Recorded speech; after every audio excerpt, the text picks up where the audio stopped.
इमरती देवी पर कमलनाथ के मुतनाज़ा बयान पर राहुल गांधी ने एतराज जाहिर किया है और राहुल गांधी ने कहा है कि कमलनाथ उनकी पार्टी के हैं, लेकिन कमलनाथ ने जिस तरह के अल्फाज का इस्तेमाल किया है जाती तौर पर वो उसे पसंद नहीं करते। राहुल गांधी ने बयान को गलत बताया। वहीं राहुल गांधी के बयान पर कमलनाथ ने कहा कि ये राहुल गांधी की राय है। जब मेरा किसी की तौहीन करने का इरादा नहीं था तो मुझे माफी क्यों मांगनी चाहिए? अगर किसी को बुरा महसूस हुआ हो तो मैं पहले ही माजरत कर चुका हूं।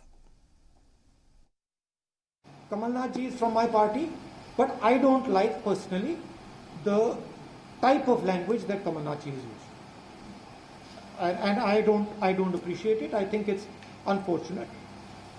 But as a general statement, I think that our treatment of women in this country, at all levels, has a lot to be improved.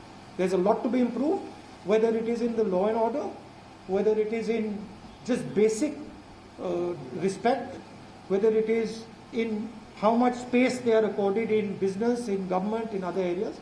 I think our women are our pride. I think they should be protected, and I don't appreciate this type of language, regardless of who's using it. अब वो राहुल जी की राय है और उनको जो समझाया गया कि किस संदर्भ में मैंने ये कहा था, मैंने तो साफ कर दिया मैं किस संदर्भ में कहा था। इसमें और कहने की आवश्यकता नहीं है। सर, क्या कमलनाथ जी आप माफी मांगेंगे इमरती देवी से?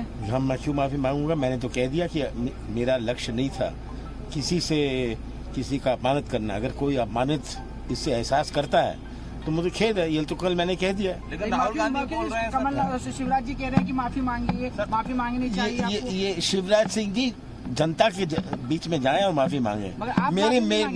मैंने तो खेद व्यक्त कर दिया है। लेकिन सर राहुल गांधी